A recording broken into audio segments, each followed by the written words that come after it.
আমাৰ দলীয় লৈছোঁ ভাৰতীয় জনতা পাৰ্টি সকলোৱে মোৰ লগত টিভি কৰ্মীক হত্যাৰ অখিল গগৈৰ গুণ্ডাগিৰি বন্ধ কৰক।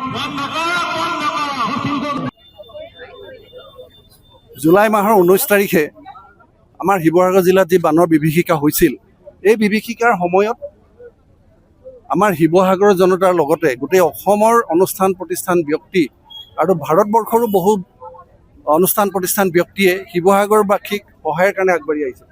সকলোৱে হাতে কামি লাগিছিল ইজনে সিজনক সহায় কৰিবৰ কাৰণে। কিন্তু আমি দেখিলোঁ আমাৰ শিৱসাগৰ যিজন বিধায়ক, তেওঁ কেৱল এক আঁঠু পানীত নামি ৰীল বনাই নাটক কৰাৰ বাহিৰে বাস্তৱত একো নাই। 4খনকৈ হেলিকপ্টাৰ প্ৰশাসনে ব্যৱস্থা কৰিছিল, তেতিয়া অখিল গগৈ ক'ত আছিল?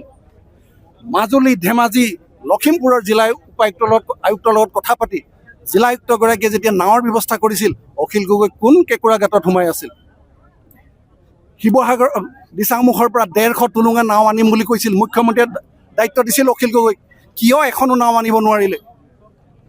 আজি তেওঁৰ উদ্ভণ্ডালি ইমান চূড়ান্ত পৰ্যায় পাইছেগৈ যে ভাৰতীয় জনতা পাৰ্টীৰ কাৰ্যকৰ্তাক তেওঁ পিটিম বুলি ক'বলৈ দুঃসাহস কৰিছে। যোৱাকালি জিলা প্ৰশাসনৰ মুৰব্বী জিলা আয়ুক্তগৰাকীক দুৰ্ব্যৱহাৰ কৰিছে, আৰু এই দুৰ্ব্যৱহাৰ কৰাৰ যিটো ঘটনা সম্পূৰ্ণ পৰিকল্পিতভাৱে হস্তীয়া জনমানসিকতা ৰাজনৈতিক স্বাৰ্থ পূৰণৰ কাৰণে তেখেতে এই নাটক কৰিছে। আমি অখিল গগৈ সকীয়াই দিছোঁ, আমি ৰাষ্ট্ৰবাদী চিন্তাৰ ধাৰাৰে বিজেপিৰ সমৰ্পিত ৰাষ্ট্ৰৰ প্ৰতি সমৰ্পিত কাৰ্যকৰ্তা। আমি খাৰু পিন্ধি থকা নাই। চাউলুং চুকাফাৰ তেজ আমাৰ গাতো আছে, প্ৰত্যুত্তৰ দিব পৰা শক্তি আমাৰো আছে। আমি তেওঁৰ যি কৰ্মকাণ্ড আমি এটা কথা অনুভৱ কৰিছোঁ, অখিল গগৈ সোনকালে তেজপুৰত গৈ চিকিৎসা কৰক। শিৱসাগৰবাসীকো আহ্বান জনাইছোঁ, তেজপুৰলৈ যাবলগীয়া যেনে কামুৰিলে বহুতো তেজপুৰলৈ যাবলগীয়া হ'ব। সাৱধান শিৱসাগৰবাসী ৰাইজ। অখিল গগৈয়ে ভাৰতীয় জনতা পাৰ্টীৰ ওচৰত ক্ষমা খুজিব লাগিব। আৰু লগতে আমি এইটোও দাবী জনাইছোঁ, জিলা প্ৰশাসনৰ মুৰব্বীগৰাকীক তেখেতে যি দুৰ্ব্যৱহাৰ কৰিলে পৰিকল্পিতভাৱে, জিলা প্ৰশাসনৰ মুৰব্বীৰ ওচৰত জিলা আয়ুক্তৰ ওচৰত তেখেতে অতি শীঘ্ৰে ক্ষমা খোজক। নহ'লে কিন্তু শিৱসাগৰ জনতাই অখিল গগৈক ৰেহাই নিদিব। এই নাটকৰ আৰু তেওঁ বেছি দিন নচলিব। শিৱসাগৰ প্ৰত্যেকজন জনতাই আজি উপলব্ধি কৰিছে অখিল গগৈ কেনেকৈ ভণ্ডামি কৰি আছে। তেওঁ কৈছে যে স্কুলবিলাকত 1.5 লাখ টকা দিছে। আৰে চৰকাৰে 2 লাখ টকা দিছে এই বানত ক্ষতিগ্ৰস্ত স্কুলবিলাকক নিৰ্মাণৰ কাৰণে। তেখেতে কৈছে ONGCয়ে 4 লাখ 5 লাখকে তেওঁক টকা দিব, তেওঁ আনিছে। সম্পূৰ্ণ মিছা কথা। আমাৰ অভিভাৱক মন্ত্ৰী বিমল বৰা ডাঙৰীয়া, জিলা আয়ুক্ত ডাঙৰীয়াই, মুখ্যমন্ত্ৰী ডাঙৰীয়াই DC লগত ONGCৰ ED লগত কথা পাতি 25 কোটি টকাৰ অনুদান আনিছে। লোকে বনাই থোৱা পিঠাৰে তেওঁ বিহু পাতিব বিচাৰে।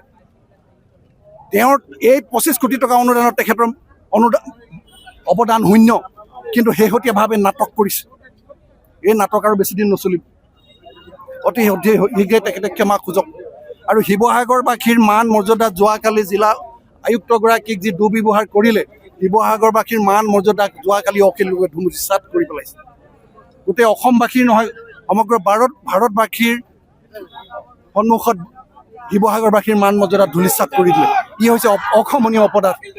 এই অক্ষমনীয় অপৰাধৰ পৰা অখিল গগৈ মুক্তি পোৱাৰ এটাই ৰাস্তা আছে, তেওঁ অতি শীঘ্ৰে ভাৰতীয় জনতা পাৰ্টী আৰু জিলা আয়ুক্তগৰাকীৰ ওচৰত ক্ষমা খোজক।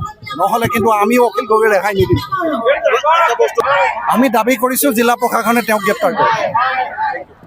যিকোনো খবৰৰ বাবে যোগাযোগ কৰক 9181 307 221 আমাৰ এই নম্বৰত।